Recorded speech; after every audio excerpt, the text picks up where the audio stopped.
minds if during the round, if I disagree with something in your speech, I shout out, "You lie!" Or if I interrupt your speech to explain how much more I liked a different oratory last week. Or maybe if I threaten to stuff the ballots down your throat when the round is over. Does that sound like someone you've heard of recently? We're all guilty of occasionally acting impolitely, and we've all suffered from such thoughtlessness.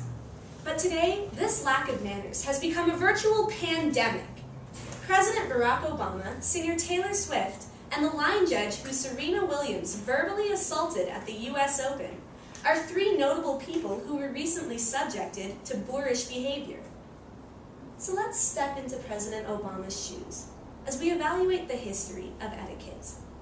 Then we'll take the stage with Taylor Swift and unveil how incivility is increasing.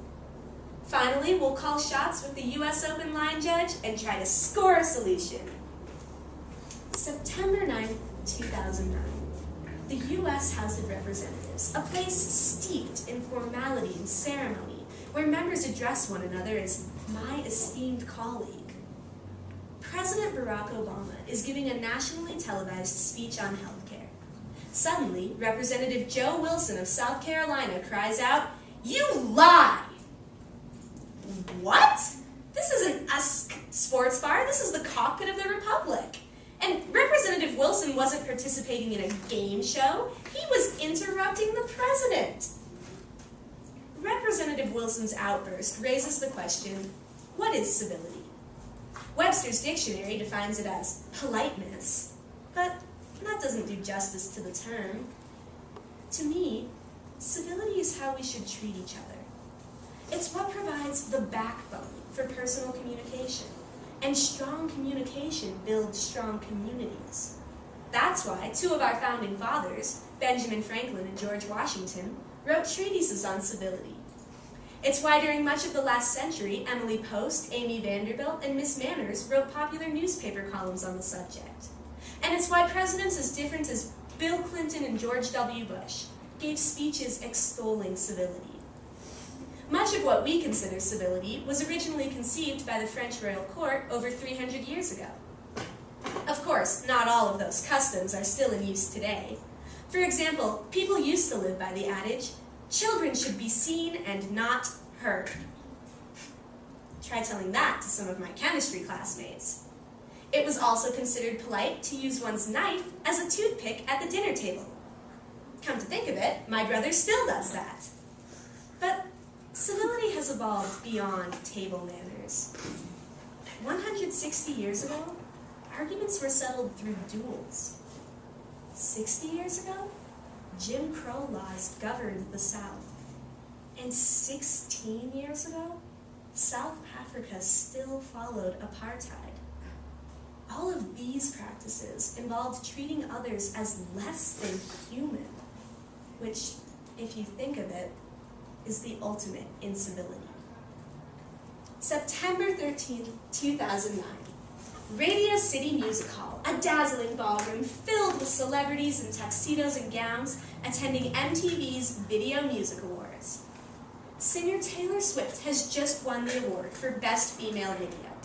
As she starts her acceptance speech, rapper Kanye West storms on stage, yanks the microphone out of her hands, and says, "Yo, Taylor, I'm really happy for you. But Beyonce had one of the best videos of all time."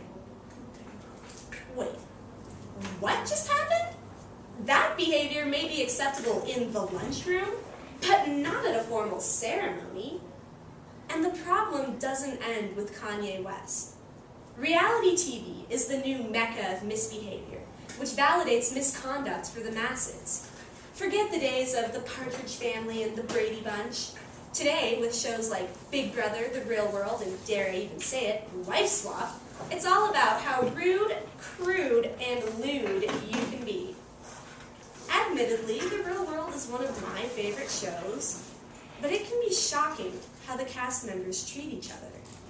Last year, two of the roommates did not like each other, and it culminated with him spitting on her tacos and her breaking his guitar. We've come a long way from Greg and Marcia Brady arguing over who got the attic bedroom. Reality TV is pretty scary, but youth sports are even scarier. Sideline rage has become all the rage, as parents yell at players, harass referees, and even brawl with one another. Sports psychologist Jay Goldstein conducted a study of soccer parents and found that more than half of them got angry during games. If parents can't stay civil, what can be expected from the kids? One soccer player recently gave a new meaning to the term headshot when she yanked another player to the ground by her ponytail. I have witnessed the ruinous effects of parental misconduct.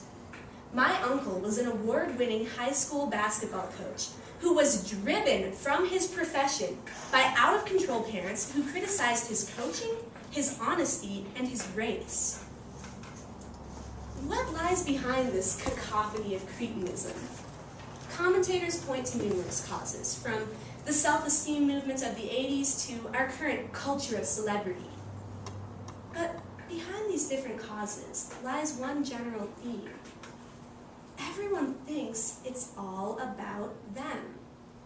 As Rabbi Brad Hirschfield put it, apparently it's beyond any of the offender's ability to appreciate that civility is about all of us.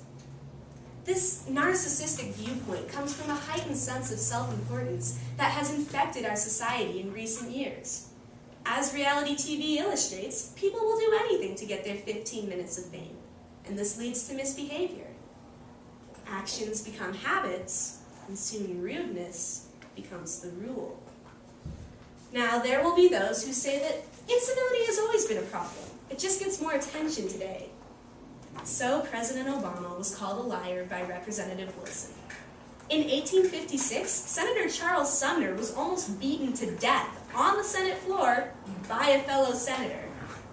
And is it worse that Kanye West interrupted an awards ceremony? Or that 70 years ago, as an African American, he wouldn't have been allowed in the building? However, in context, today's incivility is worse. Just as we no longer tolerate dueling and racial epithets, we need to move past incivility. There will also be those who concede that incivility is a problem. But in the face of economic recession, climate change, and global terrorism, it's a trivial concern. But to that I say that the self-discipline and consideration for others that characterize civility will help us solve these larger threats. September 12, 2009, the US Open, the 127-year-old prestigious tennis tournament that 700,000 fans enjoy annually. Cell phones are turned off, the players are dressed in white, and the crowd is hushed. It's match point of the women's singles semifinal, and the line judge calls a foot fault on Serena Williams. Serena goes berserk on the judge, threatening to shove this ball down your effing throat. Interacting with referees should not be a full contact sport. Serena Williams was not only over the line, she was out of line. So what's the solution here? To start, let's accept that it's not all about us individually, and that we're not always the biggest person in the room. Comedians Seth Meyers and Amy Poehler put it best. When you see someone with a mug that says "World's Best Grandma," and you think you know a better grandma, you don't slap the mug out of their hand. We can also follow the examples of those who demonstrate civility. When Beyonce Knowles won the award for Best Video of the Year, she gave the microphone to Taylor Swift so that she could have the moment that was snatched from her. Furthermore, we need to remember that it's okay to share our opinions, but in appropriate forms and manners. So instead of interrupting someone while they're giving a speech, put your thoughts in a blog or a letter to the editor, and speak respectfully. It's what makes communication possible. So, even if I do disagree with something in your speech, I'm going to listen to you and be respectful. And no matter how much I liked an oratory last week, I'm going to applaud your performance today. And however you score us, I'm going to respect your decision. Because that's what civility, and ultimately community, is all about.